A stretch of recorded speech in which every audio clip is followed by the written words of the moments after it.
샬롬. 하나님께서 오늘도 참 좋은 날을 주셨습니다. 주 안에서 평안하시기를 바랍니다. 오늘 하나님께서 우리에게 주신 말씀은 욥기서 34장 1절에서 20절까지는 말씀입니다. 사람들은 서로 비교합니다. 비교하기를 참 좋아하죠. 그래서 남보다 조금 자기가 잘났으면 우월감을 갖고요. 또 남보다 참 많이 부족하다고 느끼면 비굴해지기도 합니다. 하나님은 저와 여러분들을 어떻게 바라보실까요? 여러분 스바냐 3장 17절 말씀 잘 아시죠? 너희 하나님 여호와가 너희 가운데 계시니 그는 구원을 베푸실 전능자시라. 그가 너로 인하여 기쁨을 이기지 못하여 하시며 너를 잠잠히 사랑하시며 즐거이 부르며 기뻐하시리로다. 성경 전체를 통해서 보면 하나님은 인간을 사랑하시고 특별히 예수님 안에서 구원받은 저와 여러분들을 소중히 여기십니다. 포이에마라는 말이 있습니다. 작품이라는 말입니다. 예수 안에서 정말 하나님이 두고 보기도 아까울 만큼 존귀하게 작품으로 빚으시고 우리를 바라보신다는 것을 저와 여러분들이 잊어서는 안 될 것입니다. 믿는 사람들의 자존감이라고 하는 것은 바로 여기에 있습니다. 하나님 나를 소중히 여기신다. 세상 사람들이 다 나를 떠나도 하나님은 나와 같이 계신다. 나를 도우신다. 이것이 믿는 자들이 가지고 있는 가장 소중한 자존감입니다. 여러분 이 자존감 잘 지켜내시고요. 그 안에서 행복하신 저와 여러분들이 되시기를 바랍니다. 엘리후는 지금 욥을 바라보면서 욥에 대해서 아주 굉장히 불만이 많아졌습니다. 그래서 정말 신랄하게 비판하고 있습니다. 욥의 친구들, 엘리후는 상대적으로 나이가 어린 사람이고 욥의 친구들은 어른들이지요. 연륜에 따라서 지혜와 지식, 그 삶의 경륜이라고 하는 것은 전혀 다르죠. 젊은 사람과 함께 젊은 사람보다 다른 거죠. 그런 차원에서 엘리후가 한번 욥이 지금까지 한 말을 우리 한번 판단해 봅시다. 그러면서 제안합니다. 욥이 어떤 말을 주로 했을까요? 5절 이하에 보면 욥이 말하기를 내가 의로우나 하나님이 내 의를 부인하셨고 내가 정당함에도 거짓말쟁이라 하였고 나는 허물이 없으나 화살로 상처를 입었노라 하니 이 말이 엘리후에게 굉장히 걸린 말이 되었습니다. 어쩌면 저렇게 뻔뻔하게 하나님 앞에서 자신의 의를 주장할까?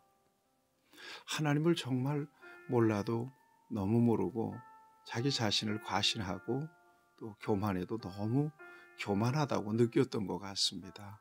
그래서 정말 욥이 그런가 따져 묻고 욥에 대해서 신랄하게 비판하고 있습니다. 적어도 엘리후가 욥을 바라보는 관점은 전혀 욥이 스스로를 생각하는 것과는 달랐습니다. 자, 7절 이하에 보세요. 어떤 사람이 욥과 같으랴. 세상에 욥 같은 사람이 어디 있느냐는 것이죠. 욥이 비방하기를 물 마시듯 하며 그랬다는 것입니다. 적어도 엘리후의 관점입니다. 8절을 보면 악한 일을 하는 자들과 한패가 되어 악인과 함께 다니면서 이르기를 사람이 하나님을 기뻐하나 무익하다 하는구나. 악한 자들과 한통속이 되었다는 거예요. 엘리후의 관점입니다. 그러면서 하나님을 섬겨야 뭐해. 하나님 많이 사랑해도 별 신통한 것도 없어. 이런 말들을 하고 다녔던 사람이 자신의 의를 그렇게 주장하고 하나님의 화살로 자기가 이처럼 고통을 겪고 있다고 자꾸 이야기하고 있는 것에 대해서 엘리후는 아주 각을 세우면서 비판하고 있는 것을 보게 됩니다. 여러분 10절 말씀 보세요. 그러므로 너희 총명한 자들아 내 말을 들으라. 하나님은 악을 행하지 아니하시며 전능자는 결코 불의를 행하지 아니하시고 하나님은 어떤 하나님이신지 적어도 엘리야가 가지고 있는 하나님에 대한 신앙과 고백이죠. 이것을 지금 계속해서 선언하고 있습니다. 11절 보세요. 사람의 행위를 따라 갚으사 각각 그 행위대로 받게 하신다. 하나님은 행위를 따라 갚으신 분이시다. 이것이 하나님의 공의다라고 하는 것을 이야기하고 있습니다. 12절에도 보면 진실로 하나님은 악을 행하지 아니하시며 전능자는 공의를 굽히지 아니하시느니라. 이게 하나님이시라는 것입니다. 실제로 그렇습니다. 우리 하나님은 악을 행하지도 않으시고요, 공의를 굽게 하지 않으시는 하나님이시죠. 엘리후의 하나님에 대한 관점은 굉장히 정확합니다. 13절 이하에 쭉 보면 하나님께서 행하신 일들을 그는 쭉 열거하고 있습니다. 누가 땅을 그에게 맡겼느냐? 누가 온 세상을 그에게 맡겼느냐? 그가 만일 뜻을 정하시고 그의 영과 목숨을 거두실진데 모든 육체가 다 함께 죽으며 사람은 흙으로 돌아가리라. 만일 내가 총명이 있거든 이것을 들으며 네 말소리에 귀를 기울이라. 그렇죠. 여러분, 이 정도로 엘리후는 하나님에 대해서 분명하게 하나님은 이런 하나님이시다. 하나님 앞에서 그러니 인간이 함부로 말해서는 안 된다. 아무리 그래도 하나님의 의의 기준에 인간이 어떻게 도달할 수가 있겠느냐는 것입니다. 그러면서 하나님이 하신 일들을 이렇게 드러내고 있습니다. 하나님이 어떤 분이신지를 그는 고백적으로 드러내고 있는 것이죠. 정의를 미워하시는 이시라면 어찌 그대를 다스리시겠느냐? 의롭고 전능하신 이를 그대가 정죄하겠느냐? 나아가서 여러분 18절, 19절을 보면 하나님은 왕이라도, 또 19절에 보면 고관들이라 할지라도 외모로 대하지 아니하시는 분이다. 속속들이 아시고 바라보시고 판단하시는 하나님이시라는 것입니다. 그러니 하나님 앞에서 뭘 잘난 게 있다고 떠들어, 이 말입니다. 여러분, 우리가 정말 새겨들어야 될 말씀이라고 여깁니다.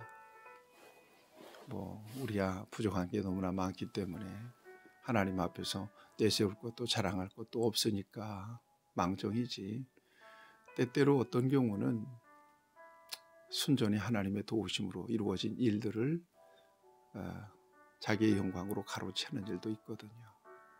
은근히 자기 자신을 높이고 우월감을 갖고 이런 경우는 흔히 있는 경우입니다. 참 죄송하죠.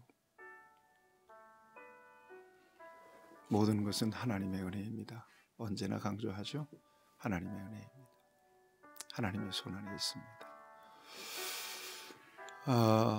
여러분, 서로 상대적으로 비교해서 우월감을 갖게 되고 또 스스로 자기 자신에 대해서는 상당히 후한 점수를 주는 것이 일반적인 모든 사람들이. 그런데 하나님 앞에 서면 어떤가요? 하나님 앞에 서면, 하나님 앞에 자신을 세우면 지극히 작은 모습, 초라한 모습이 보여질 수밖에 없는 거죠. 여러분, 이런 차원에서 저와 여러분들이 하나님 앞에서 자신의 의를 주장하고 자신의 어떤 그 공로를 내세우고 하는 이 같은 모습이 얼마나 부질없는 짓이며 얼마나 하나님 보시기에 아름답지 못한 일인지를 다시 한번 우리의 마음속에 새겨두게 됩니다. 하나님은 우리 인생에 대해서 절대적인 주권을 갖고 계시고요, 하나님의 선하신 계획과 뜻대로 저와 여러분들을 이끌어 가십니다. 오늘의 시점에서, 오늘의 삶의 자리에서 그러므로 나를 향하신 하나님의 선하신 계획과 또 하나님의 뜻을 이해하고 믿음으로 반응하는 삶을 살아가는 것이 가장 복되다고 믿습니다. 20절 말씀입니다. 그들은 밤중에 순식간에 죽나니 백성은 떨며 사라지고 세력 있는 자도 사람의 손을 빌리지 않고 제거함을 당하느니라. 하나님이 하시는 일들입니다. 오늘도 겸손하셔야 될 것입니다. 오늘도 우리 인생에 대한 하나님의 주권을 100% 인정할 수 있어야 될 것입니다. 그리고 하나님 앞에서 혹은 사람 앞에서 자신의 의나 자신의 공로를 절대로 앞세워서는 안 될 것입니다. 상대적으로 비교해서 자신이 우월감을 가질 때도 있지만 언제나 하나님 앞에 서서 낮은 자리에서 하나님이 행하신 일을 높여드리고 또 우리가 많은 부분 부족하다고 여길 때는 하나님이 나를 어떻게 바라보고 계신지를 여러분 생각하시면서 우리의 자존감을 일으킬 수 있어야 될 것입니다. 엘리후의 말 저와 여러분들이 귀담아 듣고 하나님 앞에서 오늘도 진실하고 겸손하게 반응하는 저와 여러분들이 되기를 바랍니다. 자비하신 아버지 하나님, 하나님 앞에서 우리가 내세울 수 있는 공로나 의는 없습니다. 오직 주 예수 그리스도의 공로로, 예수 그리스도의 의로 하나님을 아버지라고 부르며 하나님의 돌보심과 은혜 가운데 살고 있음을 고백하오며 이 세상 이후에 하나님께서 예수 그리스도 안에서 약속해 놓으신 부활과 영생에 참여하게 될 것을 우리는 믿습니다. 오늘도 하나님 앞에서나 사람 앞에서 겸손하게 하시고 오늘 우리를 향하신 하나님의 선하신 계획을 올바로 이해하고 그 뜻을 따라 반응하고 순종하는 우리 모두의 삶이 되도록 주께서 인도해 주시옵소서. 예수님의 이름으로 기도하옵나이다. 아멘. 여러분들을 축복합니다.